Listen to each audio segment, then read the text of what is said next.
بسم الله الرحمن الرحيم الحمد لله رب العالمين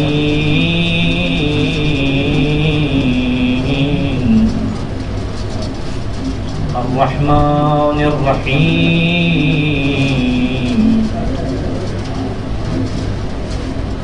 مالك يوم الدين إياك نعبد وإياك نستعين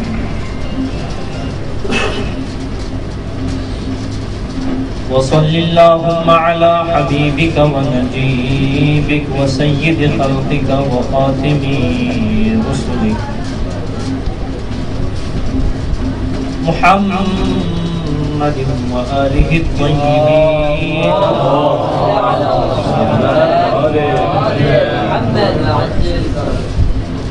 واللعنة الدائمة على أعدائهم أجمعين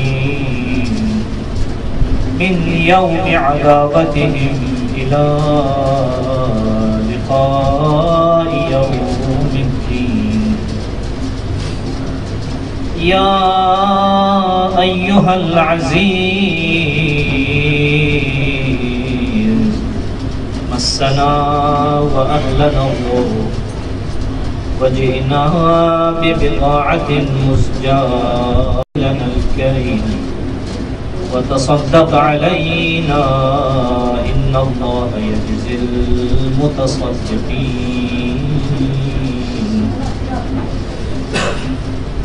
نزيلك حيثما اتجهت ركابي وضيفك حيث كنت من البلاد أما بعد فقد قال سبحانه وتعالى في محكم كتابه أعوذ بالله من الشيطان الرجيم إن الذين آمنوا وهاجروا وجاهدوا بأموالهم وأنفسهم في سبيل الله والذين آووا ونصروا أولئك بعضهم أولياء بعض والذين آمنوا ولم يهاجروا ما لكم من ولايتهم من شيء حتى يهاجروا وقال أمير المؤمنين عليه السلام والهجرة قائمة على حدها الأول ما كان لله في أهل الأرض حاجة من مستسر الأمة ومعظمها لا يقع اسم الهجرة على أحد إلا بمعرفة الحجة في الأرض صلوات على محمد صل على محمد ایک مرتبہ اپنی دعاؤں کی اجابت کے لیے زیارت قبولی کے لیے اور عزاداری اور زہرا مرضیہ سلام اللہ علیہا کی بارگاہ میں ہماری یہ مختصر سی عزاداری اور ایک عرصہ قبول ہونے کے لیے ایک مرتبہ صلوات پڑھیں محمد و احمد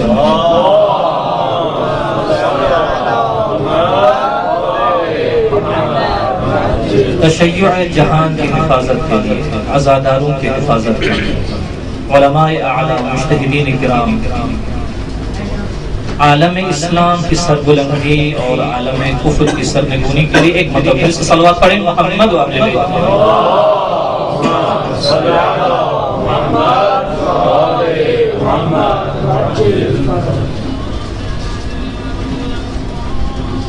عزاداری ہے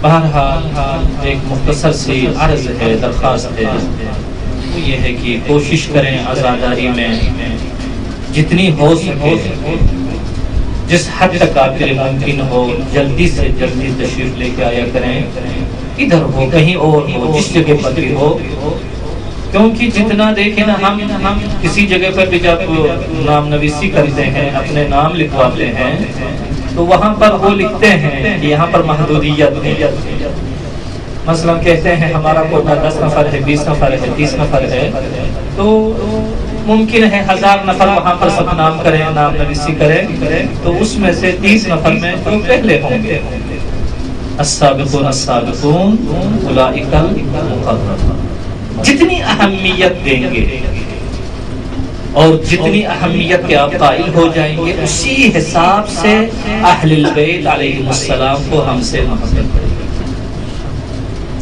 لہٰذا انشاءاللہ مجھے امید ہے کہ ایام عزا میں فرش عزا پر انشاءاللہ سب سے پہلے قدم رکھنے والوں میں سے ہم قرار پائیں قیام زہرا مزید۔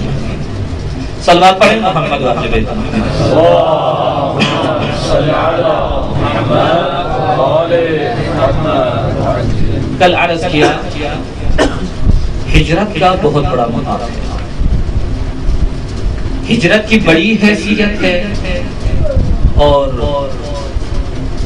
بطور کل مطلق خلاصہ اگر آپ کرتے ہیں ہجرت کے لیے تو ہجرت ایک مادی ہے اور ایک معنوی ہے، اور اس سے تھوڑا سا اگر اس تقسیم بندی کو اگر آپ کھولیں، اس کو تشریح کریں تو ہجرت 4 قسم پر منحصر ہے۔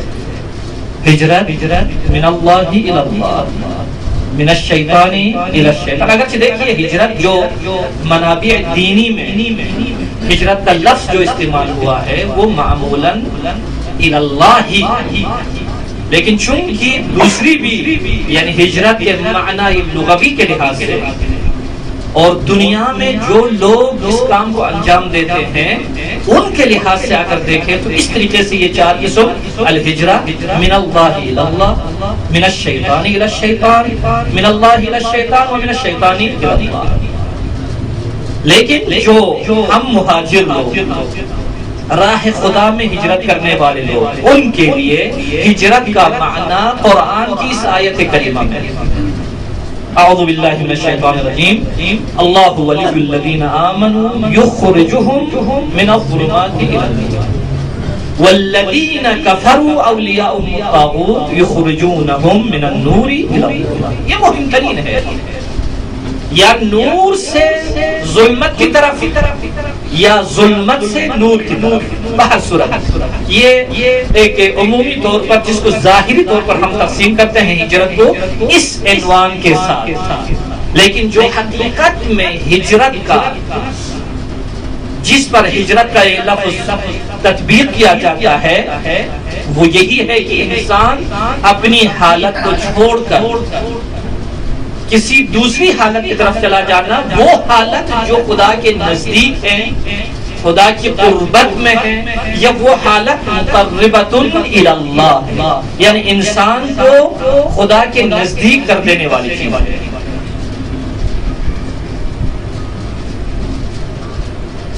قرآن کریم اس مبرم خطاب میں اللہ رب العزت کا ارشاد ہے، اعوذ باللہ من الشیطان الرجیم،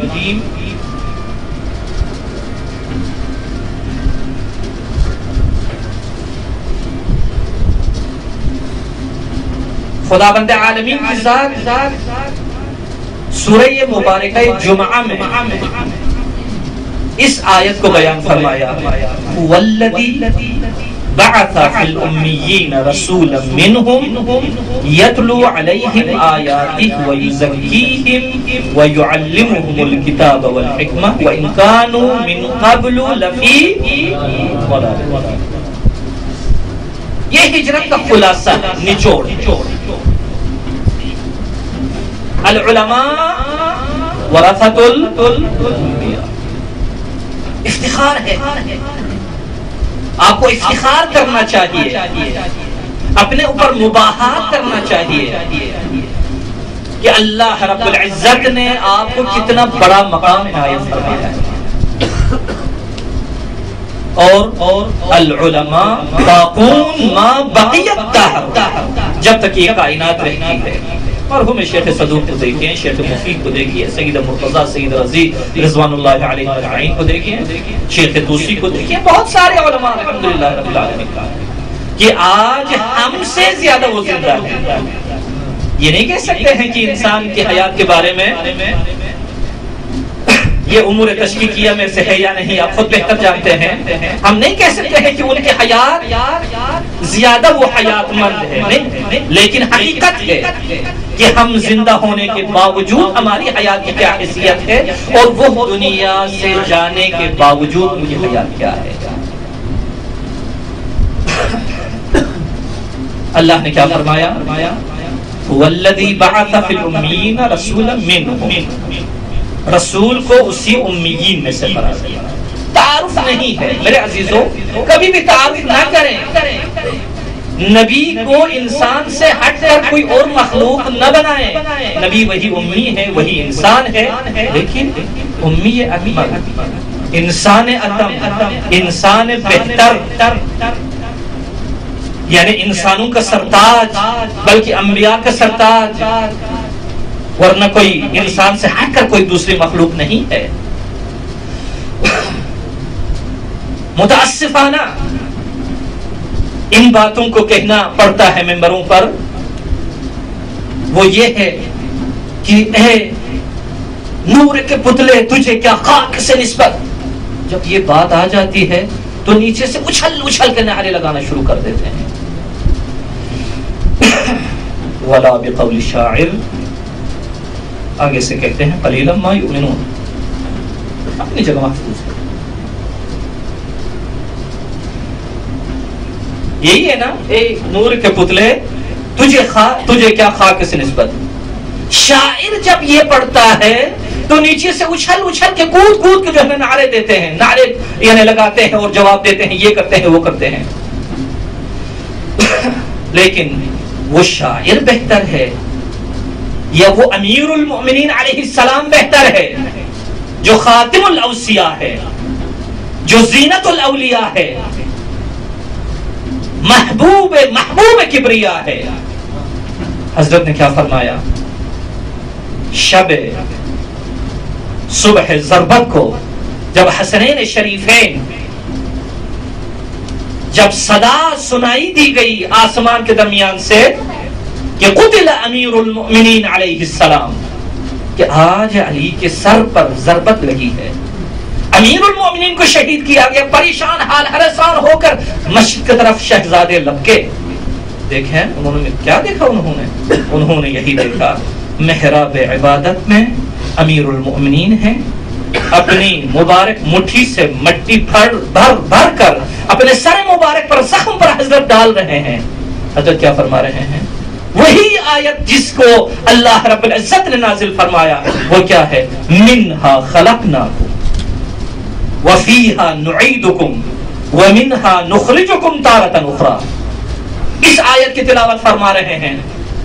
اللہ کہتا ہے منہا خلقناکم، اسی سے ہم نے تمہیں بنایا ہے، وفیہا نعیدکم، اسی مٹی میں ایک مرتبہ پھر تمہیں لوٹا دیے جائیں گے.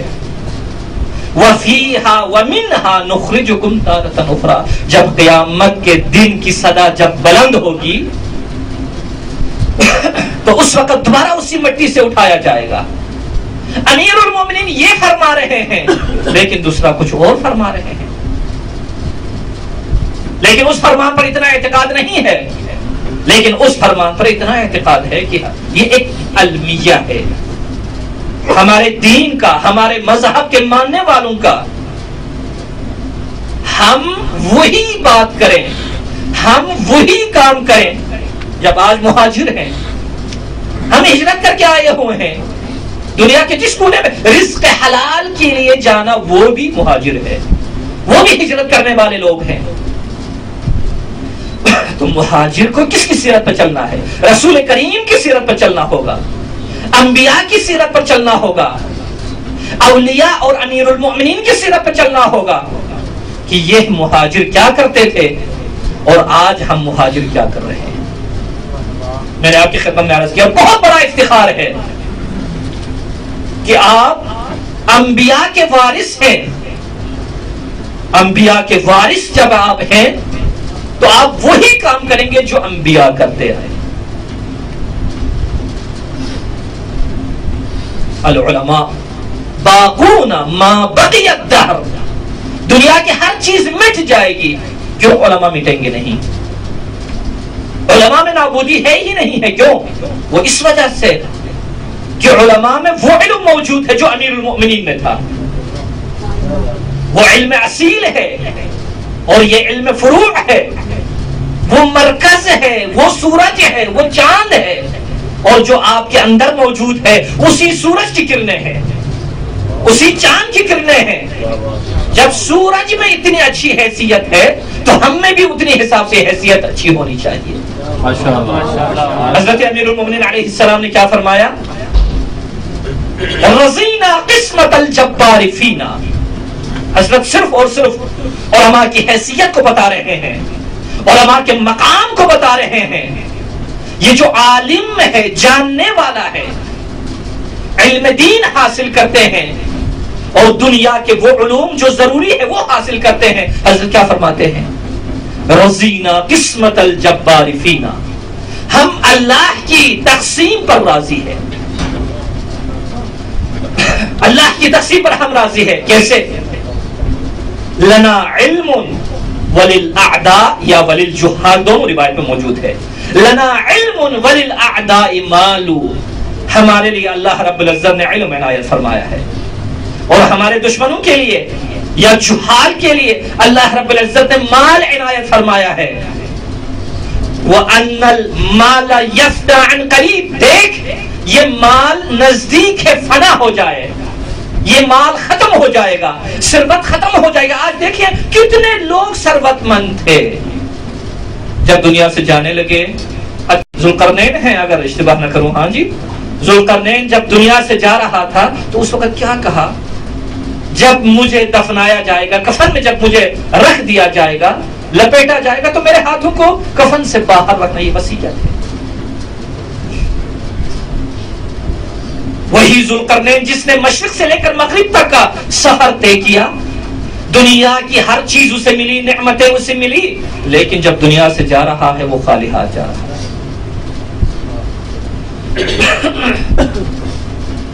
لیکن آپ کا علم فرماتے ہیں وَأَنَّ الْمَالَ يَفْنَى عَنْ قَرِيب. میرے مولا فرماتے ہیں عن قریب مال فنا ہونے والا ہے. وَأَنَّ الْعِلْمَ يَبْقَى لَا يَزَالُ. علم کبھی بھی زائل ہونے والی چیز نہیں ہے، علم میں زوال نہیں ہے. لہذا انبیاء کی جو ثروت ہے، انبیاء کا جو مقام ہے اسی علم سے ہے. صلوات پڑھیں محمد اہل بیت محمد کا.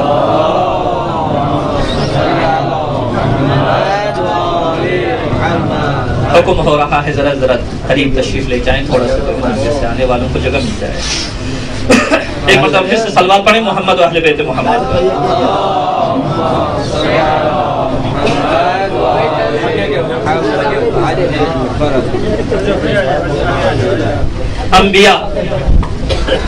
انبیاء کا یہ کام ہے، ہمارا بھی یہ کام ہونا چاہیے. بہرحال کوشش کریں تحمل کرنے کی. ہماری بھی یہاں پر یہی انشاءاللہ کوشش ہوگی جو اہل البیت علیہم السلام کی فرامین میں ہیں، جو خدا کی کتاب میں ہیں، وہی آیتیں وہی فرامین آپ کی خدمت میں بیان کرنا. انشاءاللہ یہی کوشش ہوگی اپنی طرف سے کسی چیز کا اضافہ زیادہ نہ ہو جائے. ہاں کبھی کبھار جو ہے نا ہو جاتا ہے، لقلقۂ زبان میں برملا کہہ دیتا ہوں. معمولاً مقرر اگر 30 منٹ اگر خطابت کرتا ہے تو اس میں سے تقریباً جو ہے نا 10 منٹ وہ معجون ہوا کرتا ہے، ورنہ بقیہ 20 منٹ جو ہے نا تقریباً لقلقۂ زبانی ہوا کرتا ہے. وہ بھی علماء کی محفل میں بہت سخت ہے، میں بارہا کہتا ہوں، لیکن پھر بھی کیا ایک وظیفہ ہے ہر کسی کا ماہ محرم میں سننا سنانا یہی ہے. صلوات پڑھیں محمد و اہل بیت محمد.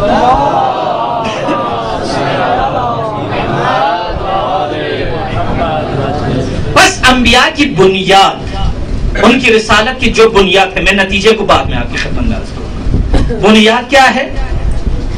یتلو علیہم آیاتہ ویزکیہم ویعلمہم الکتاب والحکمہ. یہ 4 چیزیں انبیاء کی رسالت کی بنیاد ہے.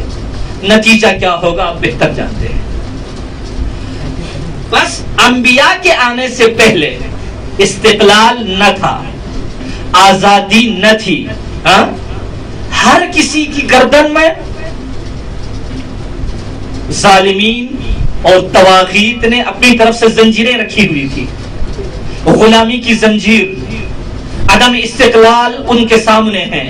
وہ بیچارے تھے، وہ غلام تھے، لیکن انبیاء نے آ کر انسانیت کو آزاد کر دیا، مستقل کر دیا. اور اگر غلامی ہے تو ایک ایسی غلامی جس میں آزادی ہی آزادی ہے، جس غلامی کو کبھی غلامی نہیں کہا جاتا. یہ انبیاء کا طریقہ کار، انبیاء کی روش. لہذا دیکھیں، انبیاء نے اسی ہجرت کے ذریعے سے انسان کو بتایا کہ اے انسان، اس طریقے سے غلامی کی جو زنجیریں ہیں، ان زنجیروں میں جکڑے ہوئے جو لوگ ہیں، ان کو تم نے آزاد کرنا ہے.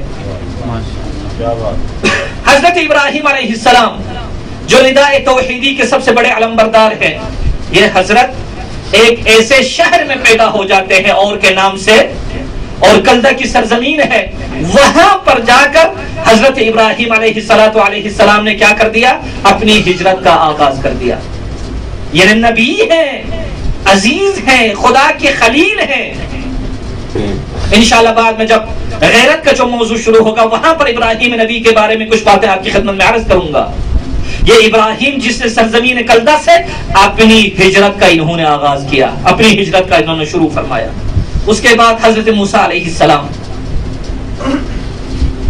ایک آیت کریمہ آپ کی خدمت میں عرض کروں، دو آیت کریمہ، ایک سورہ مبارکہ قصص سے ہیں اور ایک سورہ مبارکہ ابراہیم سے ہے. ایک آیت نمبر 4، ایک آیت نمبر 6. کس طریقے سے آزادی دی، کس طریقے سے غلامی سے ان کو آزاد کر دیا، کس طریقے سے استقلال انسان کو عنایت فرما دیا اللہ رب العزت نے انبیاء کے توسط سے، اولیاء کے توسط سے. پہلی آیت کریمہ یہ ہے، اعوذ باللہ من الشیطان الرجیم، ان فرعون علا فی الارض وجعل اہلها شیعا یستضعف طائفة منہم یذبح ابناءهم ویستحیی نساءهم انہ کان من المفسدین.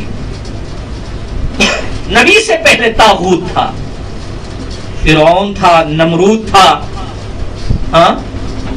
قیصر و کسریٰ تھا، بہت سارے ایسے لوگ تھے.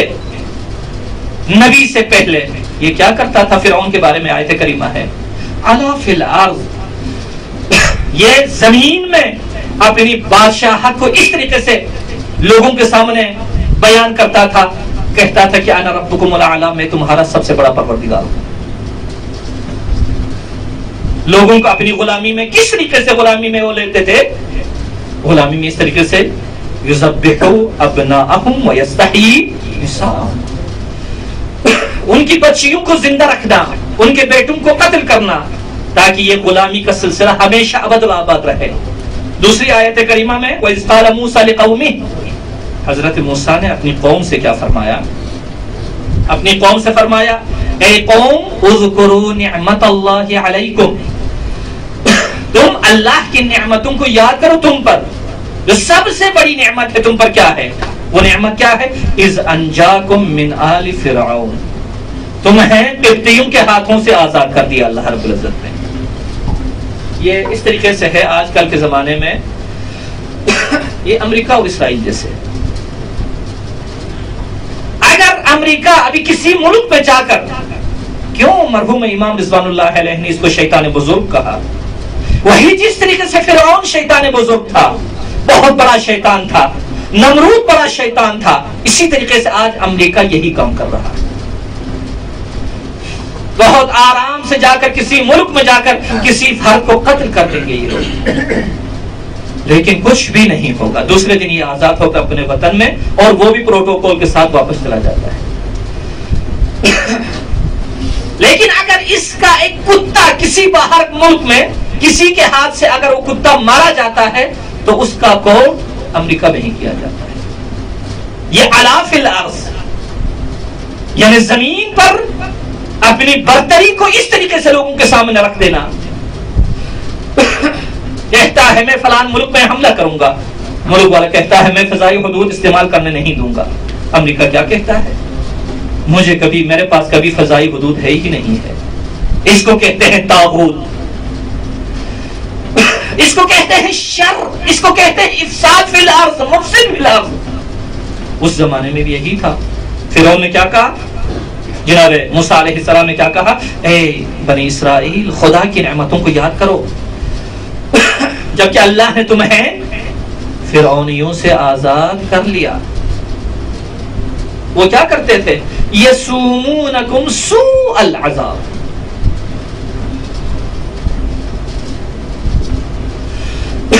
بدترین عذاب، بدترین انتقام تم سے وہ لیتا تھا.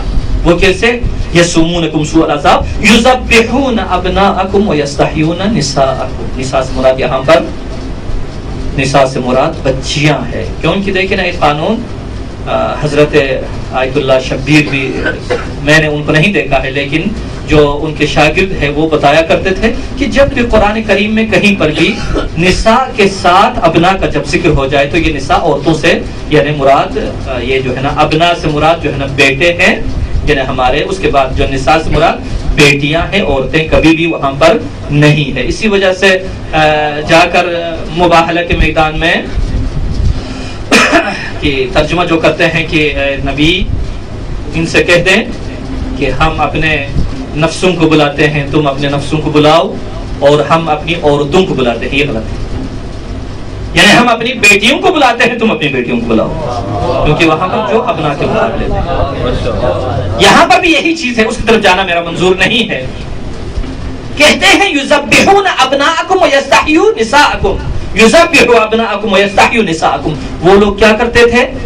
تمہارے بیٹیوں کو زندہ رکھتے تھے اور تمہارے بیٹوں کو مار دیتے تھے، قتل کر دیتے تھے. لہذا نبی نے آ کر، جناب موسیٰ نے آ کر ہجرت یہاں پر انجام دی. ہجرت موسیٰ کہاں سے ہے؟ حضرت موسیٰ علیہ السلام نے کیا کر دیا؟ مصر سے سبتیوں کو لے لیا. کہاں پر؟ صحرائے سینا کی طرف. وہاں پر جا کر ان کو زندگی دی، ان کو آزادی دی. اب وہاں پر قبطیوں کا کوئی سلسلہ نہیں ہے. جیسے دریائے نیل کے اس طرف چلے جاتے ہیں سب کے سب سبتی نجات پاتے ہیں اور سب کے سب قبطی جو ہے نا وہاں پر ختم ہو جاتے ہیں. اور اس سے بعد ہمارے اپنے نبی کریم صلی اللہ علیہ وآلہ وسلم کی زندگی میں دیکھیں، صلوات پڑھیں محمد و اہل بیت محمد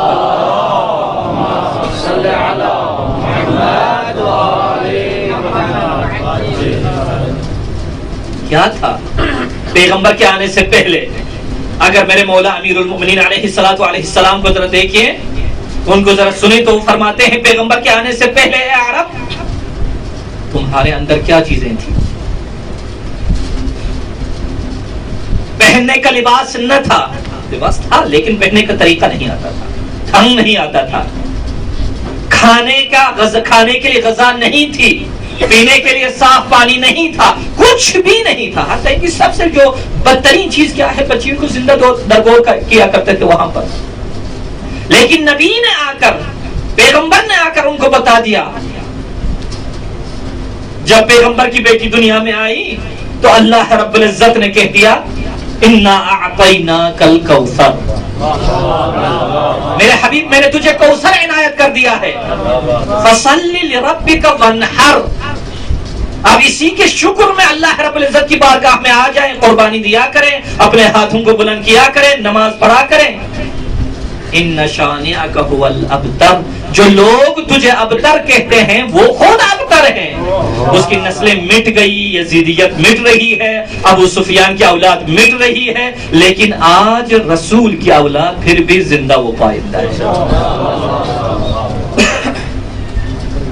لہذا پیغمبر نے جب دیکھا کہ لوگ کس طریقے سے مسلمانوں کی بے احترامی کر رہے ہیں، مسلمانوں کی گردن میں زنجیر غلامی پہنا رہے ہیں، کہ پیغمبر نے اس طریقے سے ہجرت فرمائی، اس طریقے سے ہجرت کا حکم دیا. ایک ایک غلام جا کر ابو سفیان کے مقابلے میں کھڑا ہو جاتا تھا. یہ پیغمبر کی برکات ہے، یہ ہجرت کی برکات ہے. صلوات پڑھیں محمد و اہل بیت محمد.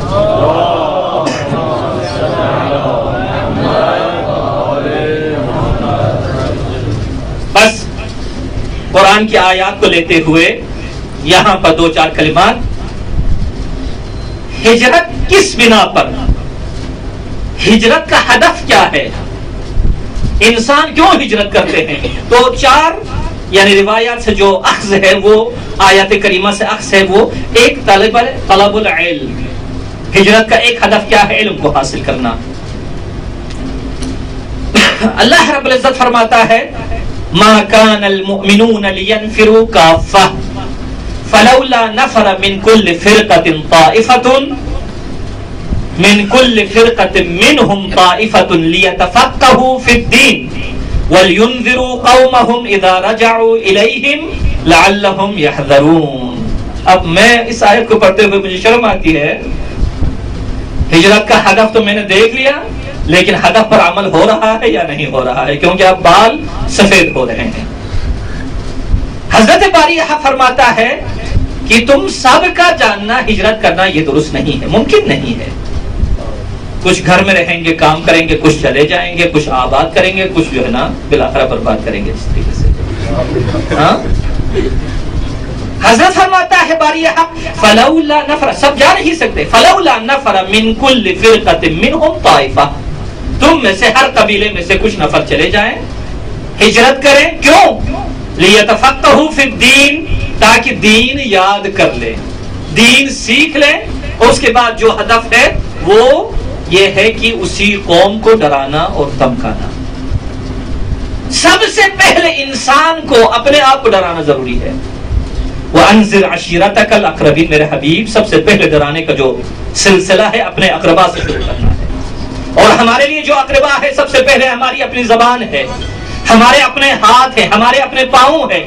ہر ایک عضو کو ہم کہیں گے، ہر ایک عضو کو ہم انذار کریں گے، دیکھ تو بولے گا، ہاں جب تو بولے گا، زبان چلائے گا، اس زبان کو اپنے یعنی حق بتا دینا، زبان کبھی ایسی بات نہ کرنا جس میں خدا کی رضا۔ یہی ہاتھ ہے، یہی پاؤں ہے، ہر ایک عضو، ہر ایک عضو، جس طرح سے امیر المومنین نے دعائے کمیل میں اللہ کی بارگاہ میں کیا ارشاد عرض کیا، وہاں پر بارگاہ میں خدا بند پروردگارا میں کیسے قیامت کے دن انکار کر سکوں گا؟ میرے جسم کا ایک ایک عضو میرے خلاف گواہی دینے کو تیار ہوگا۔ میں کہوں گا میں نے نہیں کیا ہے، میری زبان کہے گی نہیں کیا ہے، جیسے پاؤں کہہ دیں گے نہیں کر دیا ہے، چلتے رہے ہیں یہ جو نا۔ ہاتھ نے یہ کام انجام دیا، فکر نے اس کام کو انجام دیا، لہذا ہم انذار کے لیے، لوگوں کو واعظ و نصیحت کرنے کے لیے یہ مہم ترین ہے۔ حضرت امام حسین علیہ السلام کی جو بڑی ہجرت ہے، تاریخ کی سب سے بڑی عظیم ہجرت اور مؤثر ترین ہجرت، مؤثر ترین ہجرت اس وجہ سے عرض کر رہا ہوں، اسلام کیا ہے؟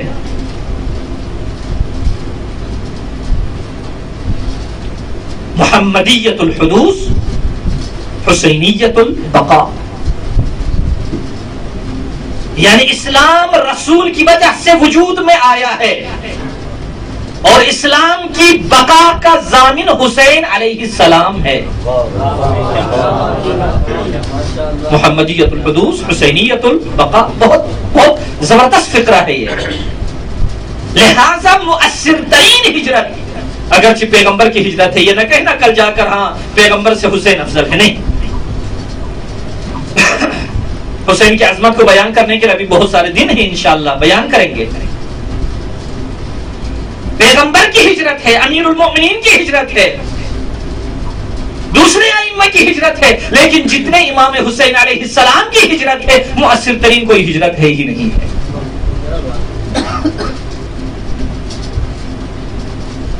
علم طلب کرو، علم حاصل کرو، اطلب العلم ولو کان بالصین۔ اب اختلاف ہے سین کے بارے میں، علماء نے بحث کیا ہے، یہ سین کیا یہی چین ہے جو آج کل ہے، یا سین عراق کا ایک منطقہ ہے، ایک علاقہ ہے؟ میں اس میں نہیں جاؤں گا، یعنی سین میں بھی اگر جانا پڑے تجھے تو پھر بھی علم حاصل کرے۔ بہت بڑا مقام ہے طلب علم کو ہدف اپنا بنا کر ہجرت کرنا، اس میں بہت بڑا مقام ہے۔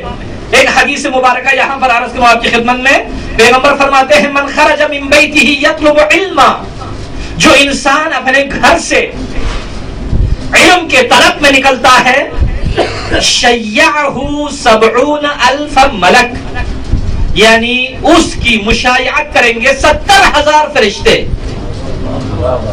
جب گھر سے نکلتے ہیں تو تو اس وقت 70,000 آپ ایک ہیں لیکن 70,000 فرشتے آپ کی مشایعت کریں گے،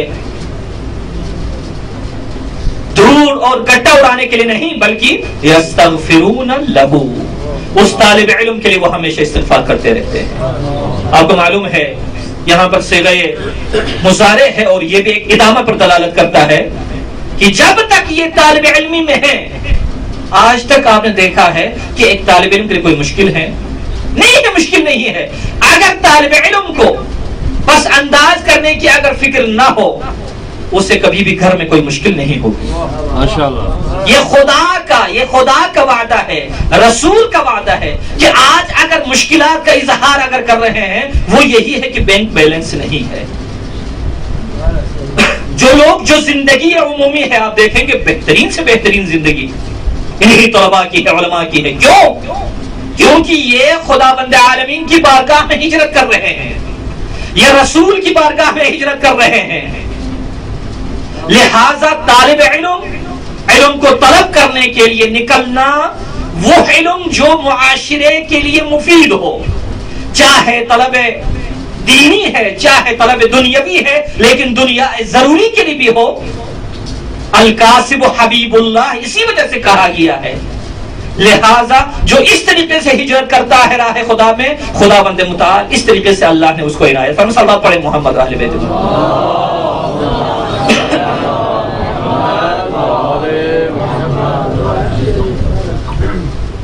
دو تین اور مقصد ہے ان کو میں درمیان سے نکال دیتا ہوں، آخر میں چار چیزیں میں آپ کی خدمت میں تیار کر کے آیا تھا اور خلاصے کے طور پہ آپ کی خدمت میں عرض کرو۔ ایک حفظ دین کے لیے، اور تیسری چیز دشمنوں کے ہاتھ سے بھاگنے کے لیے، اور چوتھی چیز کیا ہے، ہدف ہجرت کیا ہے؟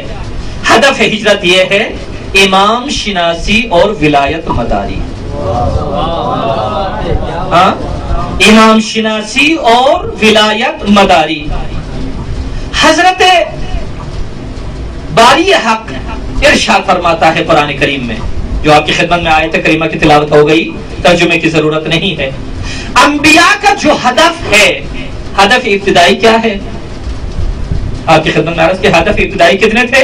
مثلا 4، یہ خلاصے کے طور پر تعلیم کتاب، تزکیہ نفس، اور کیا ہے تعلیم حکمت،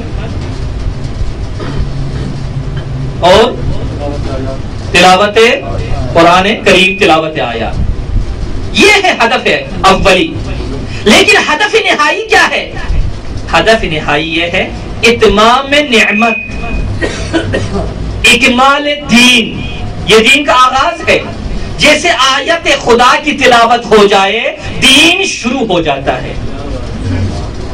رسول کریم نے کیا فرمایا؟ قولوا لا الہ الا اللہ تفلحوا۔ یہ دین کا شروع ہے، دین کا آغاز ہے کہ آج ہم کہیں لا الہ الا اللہ، لا الہ الا اللہ، کوئی دین کی یہاں پر تکمیل نہیں ہے۔ یہ اسی زمانے میں تھا جب دین شروع ہو رہا تھا۔ قولوا لا الہ الا اللہ تفلحوا، کسی چیز کی ضرورت نہیں ہے، نماز نہیں، روزہ نہیں، یعنی امت محمدیہ میں پہلے تو تھا، کہا لا الہ الا اللہ۔ کیوں؟ وسعت ذہنی، قدرت جسمی اس سے زیادہ نہیں تھا۔ لا الہ الا اللہ کہو تم نجات پاؤ گے۔ لیکن جیسے جیسے رفتہ رفتہ دین میں ترقی آتی گئی، روزہ واجب ہو گیا، نماز واجب ہو گئی، حج کرنا، جہاد کرنا، یہ ساری باتیں جب ان سب پلوں سے جب یہ دین گزر کے آ جاتا ہے، نماز مستحکم، روزے مستحکم، صدقات مستحکم، آخر میں ایک چیز ہے وہ اکمال دین اور اتمام نعمت۔ کہتے ہیں یار آج کوئی مہمانی اچھی تھی، یار حد کر دی تھی اس نے، اتنا اس کا دسترخوان وسیع تھا، اتنا سفرہ اچھا تھا، اتنا تھا، ویسا تھا، ویسا تھا، بڑی تعریفیں کرنے لگیں گے۔ اتمام نعمت۔ لیکن اتمام نعمت کی یہی فکر، یہ جو اتمام نعمت ہے اس کی تأمین کب ہوگی، اس کی تضمین کب ہوگی؟ جب امام شناسی ہو جائے، جب امام کی معرفت اسے حاصل ہو جائے۔ یہاں پر ایک حضرت امام سجاد صلوات اللہ وسلام علیہ کی حدیث آپ کی خدمت میں عرض کروں۔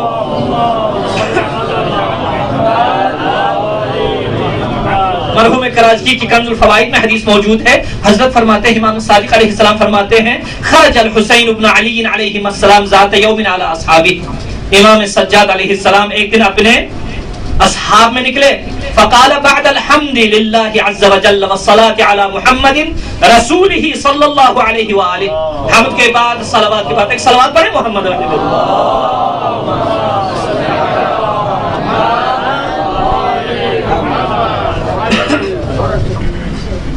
فرماتے ہیں ایھا الناس ان اللہ واللہ ما خلق العباد الا لیعرفوہ. اے لوگوں، خدا کی قسم اللہ نے لوگوں کو نہیں بنایا، عباد کو نہیں بنایا، ان کو خلق نہیں فرمایا الا لیعرفوہ، مگر اس کی معرفت کے لیے. فاذا عرفوہ، جب خدا کو پہچانیں گے، عبدوہ، جب پہچانیں گے تو اس کی عبادت بھی ہو جائے گی. اسی وجہ سے ہم کہتے ہیں معرفت اور محبت، معرفت اور دشمنی. جب معرفت ہوگی تو محبت ہوگی، جب معرفت ہوگی تو دشمنی ہوگی. اب حسین کی معرفت حاصل ہو گئی، حضرت سے آپ کو محبت ہونا شروع ہو جاتی. جب یزید کی معرفت ہو جاتی ہے تو اس سے نفرت ہونا شروع ہو جاتی. کیوں؟ وہ اس وجہ سے نفرت اور محبت معرفت کے بغیر اس کا کوئی معنی بنتا ہی نہیں ہے. کہتے ہیں مجھے اسے عشق ہے. کیوں بھائی، کیوں عشق ہے؟ وہ حسین ہے، وہ ثروت مند ہے، وہ سخی ہے، وہ کیا ہے، عالم ہے. نہیں پتہ یار، اسے بس عشق ہو گیا. دیوانہ ہے تو دیوانہ ہے، اسے کیوں عشق ہو جائے؟ اب مجھے وہ تو بس دیکھ کے ہی مجھے جو نا نفرت ہو جاتی. کیوں نفرت ہو جاتی؟ پتہ نہیں یار، میری آنکھیں بس ایسے ہی، میری آنکھیں خطا کر جاتی ہے. حضرت فرماتے ہیں یا ایھا الناس فاذا عرفوہ عبدوہ، جب خدا کی معرفت ہو جائے تو اس کی عبادت بھی کر لیتے ہیں. فاذا عبدوہ استغنوا بعبادتہ عن عبادت ما سواه، جب اس کی عبادت ہو جائے تو یہ مستغنی ہو جاتا ہے دوسروں کی عبادت کرنے سے. فقال له رجل، وہاں پر ایک شخص اٹھا اور عرض کیا، یا ابن رسول اللہ بأبی انت و امی ما معرفت اللہ. خدا کی عبادت ہم کرنا چاہتے ہیں، خدا کی معرفت کیسے حاصل ہو جاتی ہے؟ تو حضرت نے کیا فرمایا؟ قال معرفت اہل کل زمان امامہم الذی یجب علیہم طاعتہ. یعنی معرفت یہ ہے ہر زمانے والے اپنے زمانے کے امام کو پہچان لیں. اگر ہم آج فرزند زہرا سلام اللہ علیہا کو پہچانتے ہیں، امام زمان کو پہچانتے ہیں، تو ہم مہاجر ہیں. لیکن اگر امام زمان کو نہیں پہچانتے ہیں تو مہاجر نہیں ہے. صلوات پڑھیں محمد و اہل بیت محمد پر.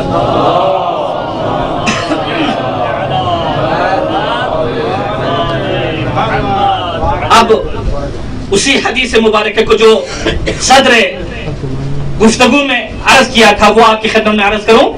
حضرت امیر المومنین علیہ السلام فرماتے ہیں، الہجرۃ قائمۃ علی حدھا الاول. نہ کہیں کہ آج کوئی ہجرت نہیں ہے، اسلام کامل ہو گیا، دین کامل ہو گیا، اتمام نعمت ہو گیا. نہیں، ابھی ہے ہجرت، ہجرت کا موقع ابھی تک ہے. کہتے ہیں ما کان للہ فی اہل الارض حاجہ. اللہ رب العزت کو لوگوں سے کوئی ہے. دیکھیں نا، اللہ کہتا ہے ہجرت کرو، نماز پڑھو، روزے رکھو. شاید مجھ جیسے کم ظرف کہے، سوچے شاید خدا کو ہماری ہجرت کی ضرورت ہو، خدا کو ہماری عبادت کی ضرورت ہو. نہیں، خدا کو ہماری عبادت کی ضرورت نہیں ہے، خدا کو ہماری ہجرت کی ضرورت نہیں ہے. حضرت امیر المومنین فرماتے ہیں ما کان للہ فی اہل الارض حاجہ من مستصر الامتی و معلنہا. چاہے وہ مستصر ہو، وہ راز میں رکھنے والا ہو، چاہے اعلان کرنے والا ہو، جس طریقے سے بھی ہو، بندگی کرنے والا ہو، اس سے خدا کے لیے کوئی احتیاج نہیں ہے. اب یہاں پر آ کے فرماتے ہیں لا یقع اسم الہجرہ. آج مشرق سے لے کر مغرب پر ہجرت کر جاتے ہیں، مغرب والے مشرق کی طرف ہجرت کر جاتے ہیں، شمال جنوب کی طرف، جنوب والے شمال کی طرف. حضرت امیر المومنین نے ایک معیار بتا دیا، ہجرت کا ایک معیار، ایک ملاک. وہ معیار کیا ہے؟ فرماتے ہیں لا یقع اسم الہجرہ. یہ خطبہ نمبر 179 یا 231، ایک کتاب میں 231 کا نمبر لکھا ہوا ہے اور دوسری یعنی دونوں میں خطبوں کو خود حکیم نے مراجعہ کیا ہے. فرماتے ہیں لا یقع اسم الہجرہ، ہجرت کا نام واقع نہیں ہوتا ہے علی احد، کسی کو مہاجر نہیں کہا جائے گا الا بمعرفت الحجہ، جب تک حجت کی معرفت حاصل نہ ہو۔ وہ بے شک زمین میں ادھر ادھر پھرتے رہے، ہاں جس طریقے سے موسیٰ کی قوم میدان تیہ میں ادھر ادھر پھرتے رہے ہیں، صحرائے سینا میں ادھر ادھر پھرتے رہے، جب تک معصوم امام حجت زمان کی معرفت حاصل نہ ہو کبھی بھی اس کو مہاجر کہا نہیں جائے گا۔ اب آئے پیغمبر خدا کے ساتھ جو مہاجر آئے، مدینے کی طرف ہجرت انہوں نے کی، علی علیہ السلام دروازے سے مسجد کے اندر داخل ہو جاتے ہیں تو حضرت رسول کریم نے فرمایا یا علی انت وشیعتک هم الفائزون، هم الفائزون، یعنی کہ انت وشیعتک الفائزون، انت وشیعتک هم الفائزون، تم اور تمہارے شیعہ ہی فائز ہیں، تم اور تم ہیں جاننے والے ہی فائز ہے، کامیاب ہے، فلاح اور استقرار ہے۔ حضرت فرماتے ہیں ولا یقع اسم، فرماتے ہیں بمعرفت الحجت فی الارض فمن عرفها واقر بها فهو مہاجر، بس جس نے امام کو جان لیا، جس نے امام کو پہچان لیا، اور پہچاننے کے بعد اقرار بھی ضروری ہے، اقرار بھی کر لیا فهو مہاجر، وہ خداوند عالمین کی کتاب میں مہاجر ہے، رسول کے فرامین میں مہاجر ہے، ائمہ خدا کے فرامین میں مہاجر ہے۔ فرماتے ہیں ولا یقع، جو ہے نا مستضعف نہ کہیں، جو ہم نعرے لگاتے ہیں یعنی وہ مستضعف ہے اس کو جو ہے نا آپ جو ہے نا چھوٹ دے دیں۔ حضرت فرماتے ہیں ولا یقع اسم الاستضعاف علی من بلغته الحجہ، جس تک حجت پہنچ جائے پھر اسے مستضعف نہیں کہا جائے گا، اس کے کان سنیں، اس کی آنکھ دیکھیں، اس کے دل پرکھیں، لیکن صرف اور صرف دشمنی کی وجہ سے، عداوت کی وجہ سے، بغض کی وجہ سے، حسد کی وجہ سے اہل البیت کو نہیں مانتے ہیں، قبول نہیں کرتے ہیں۔ لہذا ہجرت کیا ہے؟ ہجرت یہی ہے اہل البیت کی معرفت، اہل البیت کو پہچاننا، اہل البیت علیہ السلام کے مقام کو دیکھ لینا کہ کس طریقے سے اپنے امام کا علم ہے، حجت کا علم ہے تو ہم مہاجر ہیں، ورنہ مہاجر نہیں ہیں۔ صلوات پڑھیں محمد و اہل بیت محمد۔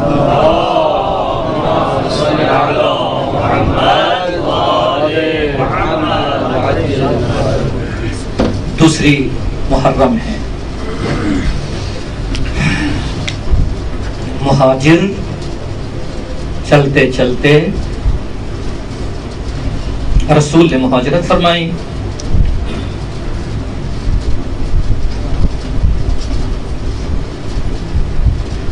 مدینے کے نزدیک پہنچے تو قصیدے کی آواز بلند ہوتی ہے، طلع البدر علیہ، سب کے سب درختوں پہ چڑھ کے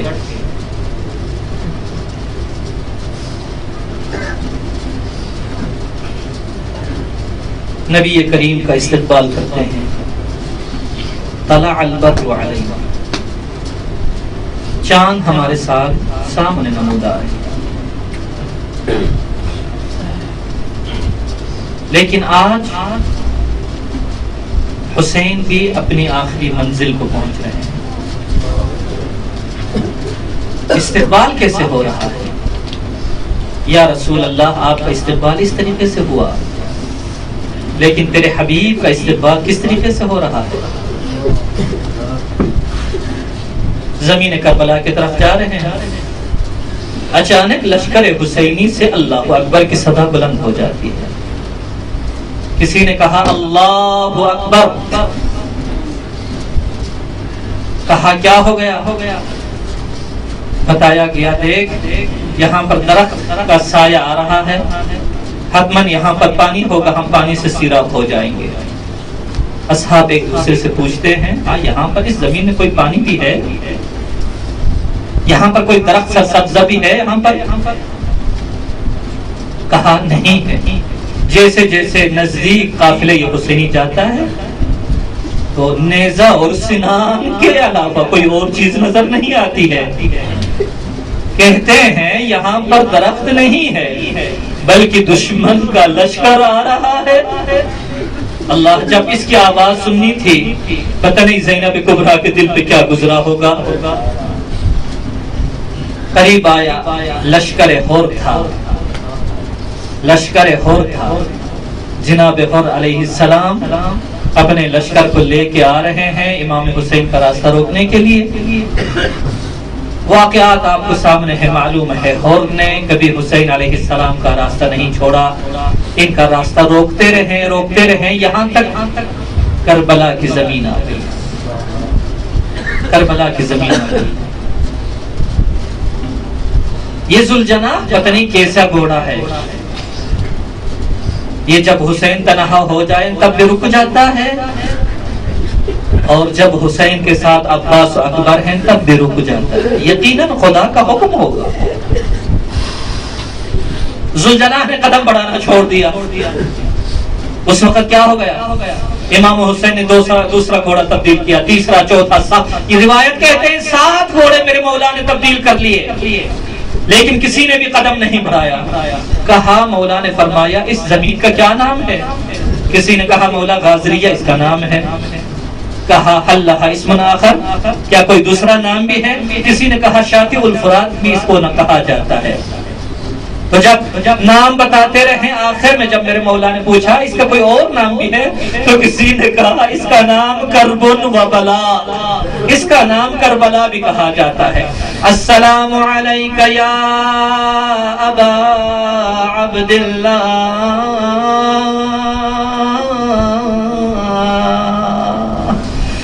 وعلى الأرواح التي حلت بفنائك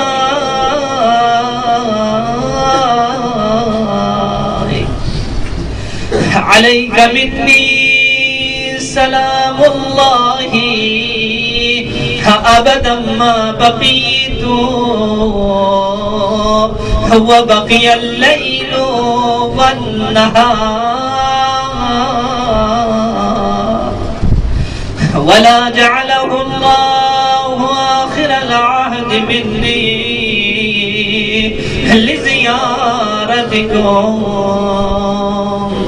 سب مل السلام على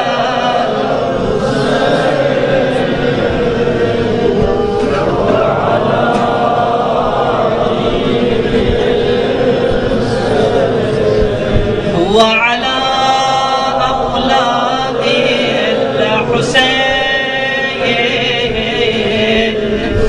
وعلى أصحاب الحسين۔ ہمارا سلام اس مظلوم حسین پر، جب عرض کربلا کا نام سنا ایک صدا بلند فرمائی، قفو قفو، میرے اصحاب یہاں پر ٹھہر جاؤ، ہاں ہنا محط رحالنا، ہاں ہنا مسفک دمائنا۔ بیٹے اکبر، بھیا عباس، یہی ہماری آخری منزل ہے، یہاں پر بنی ہاشم کے جوان شہید کیے جائیں گے، یہاں پر ہماری بیٹیاں اسیر ہوں گی۔ جب حسین کی صدا زینب کے کانوں تک پہنچی، بھیا کو بلا بھیجا۔ جب حسین زینب کی خدمت میں آئے، حسین کا چہرے کے بگڑے ہوئے حالت کو دیکھا، مبارک داڑھی میں غبار اٹکی ہوئی تھی۔ بھیا حسین یہ کیا حال ہے؟ حسین نے فرمایا بہن زینب، میں اپنے بابا کے ساتھ سفر کر رہے تھے، جنگ صفین سے واپس آ رہے تھے، جب اس مقام پر پہنچے بابا پر نیند کا غلبہ ہوا، بھیا حسن کی گود میں سر رکھا، جب بیدار ہوئے بابا مضطرب تھے، پریشان تھے. میں نے پوچھا بابا کیا وجہ ہے؟ کہا بیٹے حسین صبر کر لینا، میں نے دیکھا یہ میدان خون سے بھرا ہوا ہے. بیٹے حسین تو اس خون میں غوطمر ہے. بہن زینب صبر کرنا، تیرا بھیا حسین یہاں پر شہید کیے جائیں گے. جب خیمے لگانا شروع کر دیے، خیمے ایسے لگائے گئے ایک کے پیچھے ایک. زینب نے پوچھا، زبان حال عرض کر رہا ہوں بھیا حسین ایسے لگ رہا ہے خیمہ لگانے کے بعد آپ ہم سے جدا ہو جائیں گے، آپ ہم سے جدا ہو جائیں گے. میں تنہا خیموں کو کیسے جدا کر سکوں گی؟ اس وقت حسین نے کیا فرمایا؟ زینب بہن میں تمہیں تنہا نہیں چھوڑ رہا ہوں، تمہیں تکلیف نہیں دوں گا. ایسے بے حیا ان خیموں کے نزدیک آئیں گے، ان خیموں کو آگ لگائیں گے. اتنے میں آسمان سے جبرائیل نازل ہوئے، حسین علیہ السلام کی زیارت کی، حسین علیہ السلام کو خوش آمدید کہہ دیا. حسین علیہ السلام سے کہا حسین وہ وعدہ تو یاد ہوگا جب ازل میں خدا سے کیا تھا. حسین نے فرمایا جبرائیل وعدہ مجھے یاد ہے، اتنی شہادت کا مجھے شوق ہے. 8 دن پہلے میں کربلا میں آ گیا ہوں. جبرائیل میرا خدا سے وعدہ تھا، خدا نے مجھ تنہا